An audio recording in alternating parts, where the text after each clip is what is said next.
আপনি হাসনাবাদ তৃণমূল নেতাদের নাম ধরে বলেছেন 14 কোটি টাকার দুর্নীতির কথা। এই সব নেতারা আগে পেপারের চালে থাকতো, এখন বড় বড় অট্টালিকা বানিয়েছে, সবই কি পার্টির টাকা দিয়ে? আপনি কি মনে করেন? এরা সব পার্টির টাকা দিয়ে, এদের ব্যক্তিগত কোনো ব্যবসা বাণিজ্য কিছু ছিল না, এরা সব পার্টির টাকা দিয়ে। আপনি বলছেন লক্ষ্মীর ভান্ডার চান না, চাকরি চান। আপনার কি মনে হয় এই সরকার চাকরি দিতে পারবে? এই সরকার চাকরি দেবে কি করে? যে দেখুন, যুবশ্রী যেটা ঘোষণা করেছে নতুন, এই যুবশ্রী ঘটনা থেকে 40 বছর ধরে দেবে বলছে 1500 টাকা করে। যারা মাধ্যমিক পাস ছেলে মেয়েরা, এদের কি আর চাকরি হবে? এই যুবশ্রী 1500 টাকায় কি এদের চলবে? এদের চাকরি আর হবে না। এদের ঘটনাতে ওই 1500 টাকা যুবশ্রী দিয়ে এদের মন সান্ত্বনা করবে। আপনার এই এলাকায় রাজনৈতিক কাঠামো কেমন?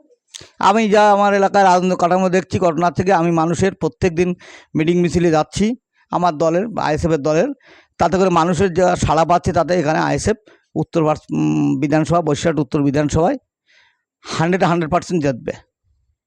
জেতার পরে আপনি বলছেন 100% জিতবে। জেতার পরে আপনার এই এলাকার নতুনত্ব উন্নয়নের জন্য কি পরিকল্পনা আছে? এখনো উন্নয়ন বলতে ঘটনাতে দেখুন, উন্নয়ন এখন প্রচুর বাকি আছে। যেমন কিছু ছেলে মেয়েদের চাকরি বাকরি নেই, চাকরি নেই ছেলেদের, মেয়েদের চাকরি নেই, এবং ঘটনাতে কিছু সমাজের কাজ আছে, ভালো দুস্থ কাজ আছে, সে কাজগুলো আমরা করব।